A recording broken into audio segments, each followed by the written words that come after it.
Welcome, Flyers fans. You're listening to Chris Mayer, Flyers Fan Mania 93 on YouTube. All right, so, the last handful of games here for the Flyers, if you were to go back and look at that last game against Los Angeles, the game that broke the 13-game winning streak, ever since then, the Flyers have actually played really well. They got 2 wins in a row. They beat LA, then they beat Winnipeg, and then they went on the All-Star break where they basically didn't play for a week because of the All-Star break, and then obviously adding all the games in February. And Mike Yeo had a really good quote after the first game back, the 6-3 loss on February 9th against the Red Wings. He said, they had a chance that upcoming Saturday, February 12th against Detroit, to kind of see if that was, just rust from not playing for 8 days, or if it was more of they still need more work to do.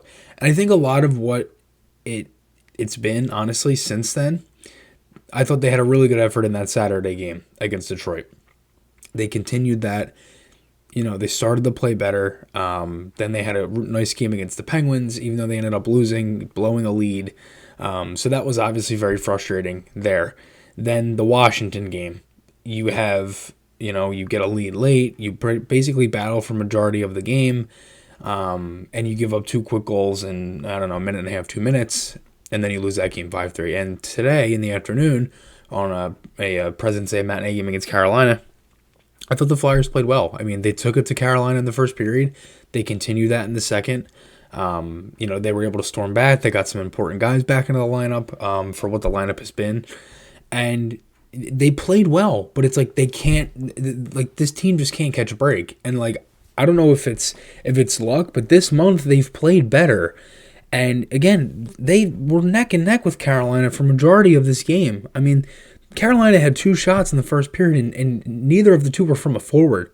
So I think that kind of shows you how good the Flyers have played. They've been better as a group overall. You can tell they're faster. It just took a whole different level of confidence, and it really helped them out. And they ended up losing this game in overtime, and in a game where I thought they played well. I mean, overall, it was a really good game for them. It was probably one of their more consistent games.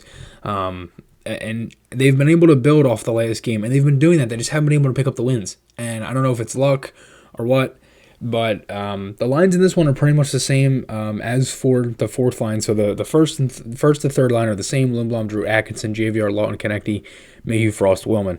Ratcliffe is on the left wing, the fourth line with Brown. So Patrick Brown comes back. We saw that the other day because Bunneman got put on waivers. He cleared, went down to Lehigh Valley. McEwen stays on the right wing on the fourth line. Provorov and Braun. Sanheim, Ristolainen comes back in the lineup, so he takes a second pair with Sanheim and Yano and Sealer. And Carter Hart was supposed to play in this game, but he didn't because he had an eye infection.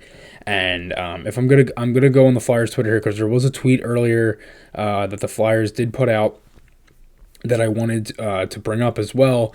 This was a couple transactions and updates. So obviously Hart was out today, eye infection, didn't play. Because of that, Ustimenko was recalled on emergency basis from the Phantoms. Ristolainen and Brown were activated off IR. Obviously they played today, and Wade Allison was placed on IR. So obviously not the greatest news there on Allison because he was skating the other day. And it was, I thought as for Brown and Ristolainen, I thought they had, as for Brown, he was fantastic coming back. Ristolainen, I thought proved really solid as well. I'm hoping that Hart will be able to play tomorrow. I don't know. They did have a couple days off, so I don't know when the eye infection kind of started. But I'm not too sure if he'll be able to play tomorrow against St. Louis or not. But the Flyers also have a couple days off. They play tomorrow against the Blues. They don't play again until Saturday against Washington. But overall, I mean, again, as I said, the Flyers played well in this game. I mean, they really took it to Carolina early. Konecny had a chance. They were just playing with really good fast pace. They were all over the Canes in the neutral zone and the offensive zone. They were creating chances. They had a nice defensive shift after a Canes push, and the Carolina didn't get any shots out of that. Really nice shift here by the Frost line. Some creative passing. Frost had a nice move to kind of get into the zone. A couple good setup plays by Frost as well. He looked very good in this game, I will say. Giroux and Lindblom had a 2-on-1 that was deflected away by Aho, and then the shot ended up going high from Lindblom. Really nice play by Ratcliffe on the forecheck. he just, stick at the line, using his body and his 6'6" frame there, and then he ended up having a shot that hit the post. That's a play that I like seeing from Ratcliffe. He's into the play, he's involved, and he uses his size to his advantage, because I think there's been a lot of guys in recent years that haven't been able to do that, depending on the offensive side of the puck or the defense. And Ratcliffe had a good displaying of that there. Flyers get a power play. They really didn't do anything with it. First unit didn't do anything. Second unit. And honestly, if you want to pin something to why the Flyers couldn't necessarily really do much today, they went over 3 on the power play. I know the Canes are they are the number 1 team in the league on the penalty kill, but the first unit did nothing today. The second unit obviously had the goal against Washington last game from Mayhew. Played, it's been better. It's been the better unit as of late. They just haven't really been able to do anything with it, and they ended up having a power play late in the third when they were down 1 goal, and they ended up getting a goal then a couple minutes after to tie it. But that could have been the difference maker in this one if the power play was at least able to do something. And realistically, the power play, if it was better, the Flyers wouldn't be as bad. If their special teams was just average, they'd be better, but they wouldn't be a good team, but they'd be better. So second period starts, again, no score. Flyers played really good defensively. As I said, 2 shots for Carolina and none from a forward. So Flyers were obviously doing something right there. And of course, the weirdest bounce to start the second period, as the Canes actually made NHL history yesterday in their game against Pittsburgh when they scored 2 goals to start the second and the third, 9 seconds in both times. So that was a record. The 9-second goal in the second period was a record, and then they did it again. So they scored there 24 seconds in. It was just a weird bounce off the glass. Jones couldn't get it. No one's there. Anita Ryder just tapped it home. So it's 1-0, and then the Flyers get one right back. Mayhew scores. So that was another good thing. They were at least able to get a quick goal after that. And really, it kind of felt like it was the first period after that. Then the Flyers get a power play. First unit didn't do anything. Second unit had a shot from Gandil that ended up going wide, but that was pretty much it. It was a good hit by Brown on Cole in the corner. He's been very noticeable in this game, Patrick Brown. He was fast. He made very good plays. He just got the puck in deep and created havoc down in the corners and had that hit on Cole. Then the Giroux line had a nice shift. Jones had a nice save on Aho in close. Konechny had a chance off the rush, almost had JVR the other way. As the puck was in the neutral zone, Konechny was trying to spring JVR. It could have been a 2-on-1 with him and Lawton. It might have been. I'm not too sure because the way the camera was kind of pointed, it was going back into the other direction. But, besides that, the Flyers had many rush chances. Mayhew had kind of passed up a quality shot here. I would have liked to seen him shoot that. JVR had a chance in close in the slot on a one-timer.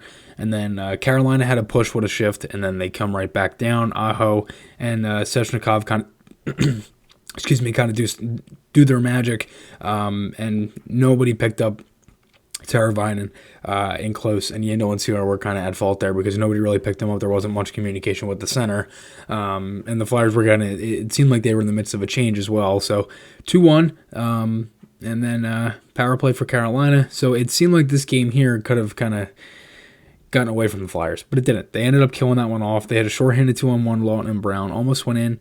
Lawton kind of passed it back to Sanheim, who was pinching in, and it's a good thing that this puck didn't go anywhere farther out from when it hit Brown, because if it did, Carolina could have had like a 3-on-1, 4-on-1 the other way, because Sanheim jumped up, but Brown almost scored, did not. Then 4-on-4, Ristolainen and Fost here. They both go to the box. Jones had a really nice save on Trocheck. Lawton had a chance late. It was good speed. Puck just sat in the crease. It looked like Giroux had a chance to kind of just whack that one in. Couldn't get a stick on it. So third period starts, and it's 2-1 in favor of Carolina. Flyers were playing it well in the first handful of minutes. They were taking it to the Canes again. Realistically, it just seemed like the Flyers were just having a really solid game overall, and they had a game plan. They stuck to it, and they continued to do that in the third. And they finally got rewarded, especially with the fourth line that had a really good game.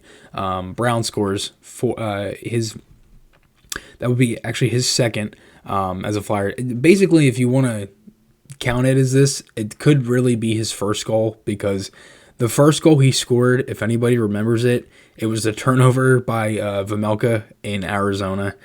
And it was just a gift. So this is kind of the first real goal that he scores. Obviously that's not obviously by the stats and everything, it's a little bit different, but Brown second as a Flyer. It was a beautiful play by Ratcliffe. Brown just basically stuck with it. Ratcliffe had two guys on him, sent him right around in front, and Brown slam dunk. And then, of course, again, if the Flyers get a good thing, the other team would come down and of course, get something good their way because the Canes would score. Trocheck scores. At that point, it's just so frustrating because it's been like this all season. And it's like when the Flyers have something good, then the other team ties it or whatever. It's so unfortunate. Canes had a couple shifts after the goal. The Flyers just kind of forgot how to play there for a couple minutes. They had a lot of low percentage passes and plays on breakouts that really weren't helping them. And then the Flyers would get a power play on an interference call in the neutral zone on Sealer. And the first unit just did absolutely nothing. This was the worst one for them. Second unit couldn't really get much going. Just a brutal power play like I mentioned earlier. Canes had a chance out of the box, and then McEwen and Cole had a fight.